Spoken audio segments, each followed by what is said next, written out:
Kafin mu shilla Gabas ta Tsakiya, bari mu fara da yankinmu na Afirka. Wani labari mara daɗi ya faru hallau dai a ƙasar Mali, inda aka kai ma sojojin ƙasar Mali har aka hallaka kusan kimanin guda 50. Kamar yadda kuke gani a cikin wannan bidiyo, sojojin Mali ne fa suka faɗa hannun mayaƙan Azawad. Ga su nan kuna kallon su, za ku gan su da yawan gaske, ana kaɗa su, wasu ma a lokacin ake ƙarasa hallaka su, ana dukan su, sai dai ba zan sa daidai wurin da ake hallaka sun ba, saboda matsala ta ƙa'idoji da dokoki. Wannan labari ne mara daɗi. Mayaƙan Azawad sun yi ma sojojin ƙasar Mali kwanton ɓauna a yankin Anafis bayan suna yunƙurin zuwa yankin Gao. Wato akwai sojojin Mali da akwai sojojin wato African Corps, wato Wagner kenan na Rasha, wanda bayan sun je yankin Anafis sun yi kace-kace da waɗannan 'yan ta'adda, sun yi musu ɓanna, mummunar ɓanna. Za su je yankin Gao su ci gaba da operation, sai sojojin Rasha suka yi gaba, wanda bayan sojojin Rasha sun yi gaba ma har sun isa Gao, su kuma sojojin Mali suka biyo hanya, wanda a daidai wannan lokaci suka tare wannan hanya, suka yi kwanton ɓauna, suka yi wannan ambush ɗin, suka kashe soja 50, suka kama waɗannan da kuka gani a cikin wannan bidiyo. Wannan shi ne abin da ya faru da sojojin Mali. Wannan labari ne mara daɗi. Wato yanzu dai Mali tana nema ta zama kan gaba-gaba gurin tashin-tashina a ƙasashenmu na Afirka, musamman a cikin waɗannan ƙasashe ƙwaya uku da suke faɗa da ƙasar Faransa. A yanzu dai babu ƙasar da take cikin tsaka mai wuya kamar ƙasar Mali, amma suna iya bakin ƙoƙarinsu. Kun san yadda ayyuka na ta'addanci yake, kana hallaka wasu ne ana ƙara ɗibo wasu ana biyan su, saboda an riga an kassara Afirka. Mutane ma sun zaɓi sana'ar ta'addanci akan sana'a ta yau da gobe, domin duk abin da kake a Afirka sai an ƙuntata ma rayuwarka, an jefa ka cikin bala'i da masifa. Idan ba tsoron Allah kake ba, sai ka je ka shiga cikin irin waɗannan mutane. Wasu an raba su da dukiyarsu, wasu an raba su da sana'o'insu. Gashi mahukuntan su rinƙa kawo wasu tsare-tsare waɗanda ɗan abin da yake hannun al'umma ma sai su nema su rasa. Matasa sun yi karatu, babu aikin yi, babu masana'antu, babu tsayayyen wutar lantarki, kai babu dai wani abu takamaimai da za a ja hankalin matasa su je su yi, su rabu da ayyukan ta'addanci, wanda hakan ya sa tara ɗarurrukan 'yan ta'adda ka je a kai aikin ɓarna da su bai da wahala. Wasu yankunan ma an bar mutane da baƙin jahilci, ba ma bu ilimin, ba ma bu wani abu da mutum zai yi a rayuwar shi, sai dai je shiga daji kawai ya ci gaba da kashe mutane. Wasu manoma ne, ƙauyawa ne, noma ya gagara saboda ayyukan ta'addanci, su ma sun yanke shawara kawai sun yi joinin ɗin 'yan ta'addan. Wasu makiyaya ne, kiwo ya gagara, to yanzu ba su da aikin yi, kawai sai su yanke shawarar shiga aikin ta'addancin. Shi yasa za ku ga duk irin labarin da za a kawo cewa gwamnati ta hallaka wasu 'yan ta'adda, in aka yo recruiting ɗin wasu, kai ka ce wa'yancan babu wanda aka kashe a cikinsu. Wannan shi ne kaɗan daga cikin matsatsalun da Afirka suke fama da shi. Su sun yi hikima, ba su da komai na tattalin arziki irin a ce ma'adanai ko wani abu makamantan haka, amma nan suke zuwa su yi fashin dukiyarmu su kai ƙasashensu, su tsara ma kansu rayuwa da ta iyalansu ta yadda ba za su taɓa wulaƙanta ko su sha wahala ba. Idan suka gane matashi ba wanda gwamnati za ta amfana da shi ba ne a harkar siyasa ko a harkar ƙere-ƙere ko wani abu makamantan haka, sun riga sun gina harkar wasanni, sun zuba maƙudan kuɗaɗe a ciki, to dole za ka ga mutum kuma an je an wurga shi harkar wasanni. Idan kai ba ɗan wasan wani wasa ba ne na ƙwallo ko na basketball ko wani abu makamancin haka, ga fannin waƙe-waƙe, nan ma za a je a cilla ka ciki. Idan ba kai ɗan waƙa ba ne, ga fannin fina-finai, kai ba su yadda sun bar wata lam'a ko wata gaɓa da mutum ko zai yanke shawara shi ba zai yi komai ba sai ta'addanci. Shi yasa kuka ga mafi akasarin 'yan ta'addan da ake samu a can 1, 2 ne, 3, wanda zai je ya buɗe wuta ko ya yi shaye-shaye ko wani abu makamancin haka akan al'umma, amma ba a ce ƙungiya ba ce wannan za su yi rebellion ko kuma za su je su tada ƙayar baya, ba sa haka. Tsarin da suka ma ƙasashensu kenan. Mu kuma me yake faruwa? Muna yawan ɗora laifi akan mahukuntan ƙasashen Turawan yamma, da gaske ne. Suna ɗaya daga cikin waɗanda suka shirya mana irin wannan rayuwar ta ba za mu yi ilimi ba, ba za mu samu wani daɗi ko garɗin rayuwa ba, balantana mu san 'yancin kanmu. Amma duk da haka su kansu shugabannin Afirka, na rantse da Allah, yanda kuka san dabbobin daji haka suke, ba su da imani. Kun san dabbobin daji su ne mutum zai je ga barewa ko shanuwa lafiyayya kawai ya kashe ta don ya ci cinya ko ya ci wani ɗan guri ya bar sauran ya ruɓe. To haka suke ma dukiyar Afirka. Kawai mutum zai zo ya hau madafun iko ya ƙi ɗaukan 'ya'yan talakawa aiki, 'ya'yansa ba su da tarbiyya, ba su da ilimi, ba su da fasaha komai, sai an ba su aiki a ƙasa, su ne suke jagorantar al'umma. ya ba za ku ga shirme da rashin hankali da bankaura ba. Sannan su sace dukiyar da har su mutu ba za su iya ci ba. Wani abin takaici ma idan suka sace dukiyar ba sa barin ta a ƙasashen, sai dai su je su kai ƙasashen Turawa, idan sun mutu ma dukiyar a gagara dawo da ita ƙasa ai amfani da ita.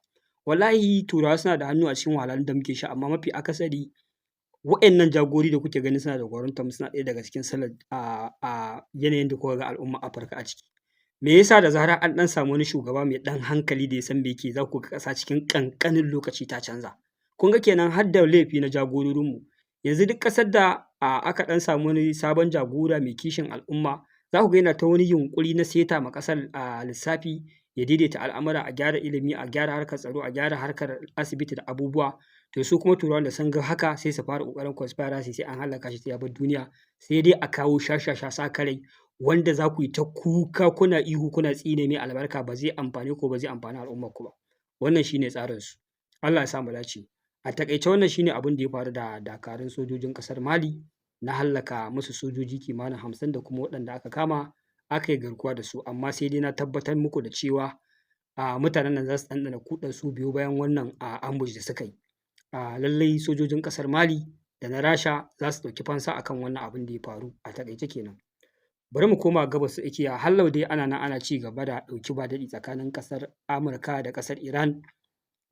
Yau dai an tashi da labari wanda Amurka take ta cewa an kashe mata sojoji guda 2, wasu sun ɓace wasu kuma sun raunata, wanda ga shugaban ƙasar Amurka Donald Trump ya ba da umarni a intensifying ɗin attack a ƙasar Iran, ya ce a zafafa hare-hare na ɗaukan fansa na kisan waɗannan sojoji da aka yi. Kun ga mutanen da suke zuwa su tarwatsa al'umma, su kashe fararen hula da komai, amma yau su suna ikirarin an kashe musu sojoji guda 2, ba za su haƙura ba sai sun ɗauki fansa. Wannan labarin banza ne. Dama yaƙi ai haka ya gada, ka yi ɓanna ne a yi maka. Su ma a satin nan ai sun kakkashe wasu daga cikin sojojin Iran. Akwai bariki ma da suka kai hari suka kashe sojoji guda 7. An yi musu martani mai zafi, wanda na gaya muku an musu martani a ƙasar Siriya. Yanzu kuma wannan abin da ya faru ne a ƙasar Jordan. Wannan yaƙi bai da alama ko ta kusa ko nan gaba kaɗan a ce ya ƙare. Na ga shugaban juyin juya halin ƙasar Iran Mustapha Khamenei ya ce yanzu saka hannun shugaban ƙasar Amurka Donald Trump akan wata takarda ta yarjejeniya bai da wani amfani, bai da fa'ida.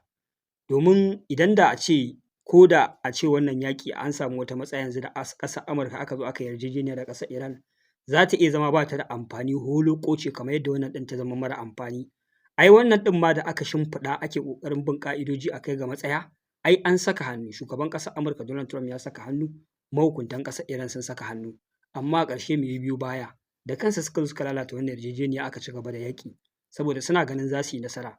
Kamar yadda na gaya muku fa, lami lafiya fa, ana can ana ƙulla yarjejeniya, ana abubuwa, ana ta murna yaƙi ya kusa zuwa ƙarshe. Daga zuwa taron NATO Summit a ƙasar Turkiya Ankara, daga can taron ba ma su watse ba, aka shirya lalata wannan yarjejeniya. Aka ce ai duk abubuwan da aka shirya a wannan yaƙi riba ne ga ƙasar Iran, ba za a bari wannan yarjejeniya ta tabbata ba. Wanda na bayyana muku aka turo jiragen dakon mai guda 2 na ƙasar Qatar suka zo suka wuce a inda Iran ta ce nan babu wanda zai wuce, domin ta riga ta daddasa wata mines a kan wannan ruwa. Ita ce take ba da guidance na jirgi ya zo ya wuce ba tare da ya samu matsala ba, kuma ya cika ƙa'idojinta. Amma da yake ana so a dawo da yaƙi, aka tura waɗannan jirage suka bi ta inda Iran ta ce ba a wucewa ta wannan guri. An dakatar da su, suka ƙi dakatawa, Iran ta farmake su. Kawai suka yi amfani da wannan dama suka dawo da yaƙi gadan-gadan. Yanzu ga yaƙi ya zo ya ci gaba. Suna ci gaba da girban abin da suka shuka, suna ci gaba da ɗanɗana kuɗarsu. Su kansu ƙasashen Larabawa da suke goyon bayan wannan yaƙi, amma a bayan fage, amma a zahiri suna nuna ba sa tare da Amurka, ƙarya ne. Su ma suna ci gaba da ɗanɗana kuɗarsu. Bisa la'akari da abubuwan da suke faruwa, yadda yaƙin nan yake zafafa kuma babu wata nasara da Amurka take samu, to ina tabbatar muku zai wuya a ƙara sati guda ba ku ji ƙasar Iran Amurka ta zo ta yi ƙarya ba, ta zo ta ce ai mahukuntan ƙasar Iran sun kira su a waya sun ce a dawo kan teburin sulhu, sun ɗanɗana kuɗarsu, sun sha wuya. Saboda haka yanzu za a iya ci gaba da tattaunawa, su dakata da yaƙi.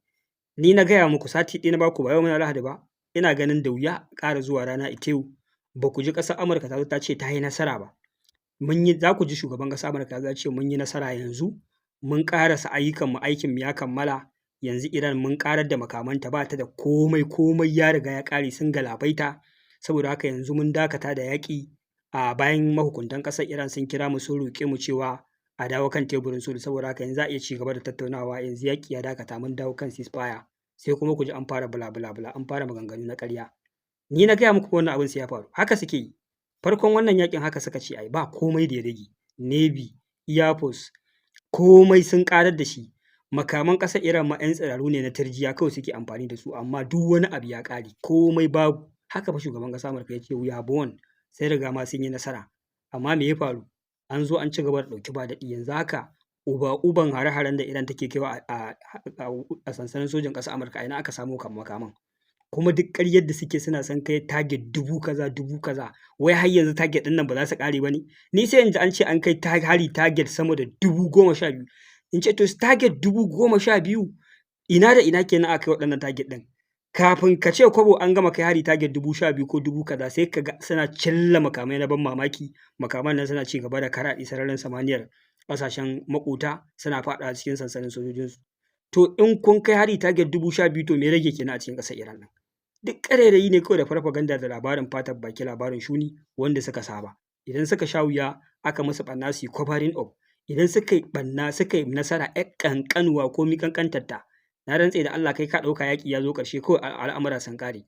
Yanzu fa kada ku manta jama'a, dare takwas aka share babu ƙaƙƙautawa, ruwan wuta kawai suke cewa suna yi ma ƙasar Iran.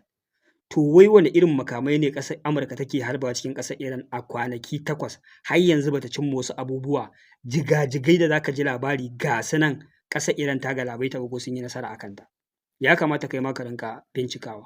Akwai wanda ba sa jin daɗi a ce Iran ta yi nasara, abin yana mugun ban mamaki. Ko in aka zo aka ce Iran ta yi nasara sai su ce ba gaskiya ba ne. Amma da zarar an san ji labari an ce Amurka ta yi nasara sai su ce gaskiya ne. Sai abin ya bin mamaki in ce wai waɗannan me a cikin zukatansu? Kai kana musulmi, kai kana baƙin fata, kai ne nan kake jin ba daɗi wai an yi nasara akan mutanen da duk matsalar duniya su ne silarta? Da ƙasashen nan ƙwaya biyu fa babu su, ko kuma za a nakasa su kuma ba su da ƙarfi, zaman lafiyar da za a samu a duniya sai ka sha mamaki. To yau ga baƙin fatan da matsiyaci ƙasarsa ma sai da suka mata sharri suka ce ana kashe mabiya addinin Kiristoci suka kawo mata hari, wai shi ne bai jin daɗi a ce an yi nasara a kansu. Kai wasu mutanen ina ganin ni na sallama, na haƙura, na ma daina damuwa akan ire-iren su, haka Allah ya halicce su da baƙar hassada da baƙar gaba da mugun nufi. Duk wanda zaka ji yana da irin wannan tunanin, na rantse da Allah irin su ne in gidansu za a kawo hari za a iya haɗa kai da shi a taimaka a rusa al'ummar gidansu, ba ma ƙasarsa ko al'ummarsa ba. To ni dai ban san wani mutum mai sauran lafiyayyen hankali da tunani ɗan Afirka ba ne ma wanda zan je yana goyon bayan waɗannan mutanen. To su waye matsalar duniya? Su ne fa. Kwanan nan suka mana sharri suka ce a yankinmu ana yi ma mabiya addinin Kiristoci kisan ƙare dangi har da harbo makami Sokoto a gonar albasa. Aka turo kuma sojoji suka shigo. Amma kana nan duk irin sharrin da suka yi a ƙasarka baka san cewa su ma wasu ƙasashen sharri suke musu don su ga bayansu ba kenan. Wasu mutanen ba su da tunani, sai dai mu yi haƙuri kawai mu ci gaba da yin bayani ga masu sauran hankali da lissafi waɗanda suke fahimta kuma suka gane inda aka dosa. Ire-iren waɗannan ko makaranta gari ka kana koyarwa ajin ka dai ka musu da fitin kawai ka haƙura ka ƙyale su, don kwakwalensu ba maganar su gane ba ne. Dole kai ba yadda za ka iya, ka san cewa karatu dai akan waɗannan sai dai illa masha Allah, sai ka cire su daga ajin ka musu da fitin, ka ci gaba da karantar da masu kwakwalwa masu hankali. Domin tsaya ma maida musu da martani ko ci gaba da musu bayani kamar ka zo ka riƙe kanka ne a guri ɗaya kawai kana ɓata ma kanka lokaci. Wannan shi ne jama'a, ku biyo mu a bidiyo na gaba domin ci gaba da samun labarai da kuma halin da ake ciki a Gabas ta Tsakiya. Wassalamu alaikum.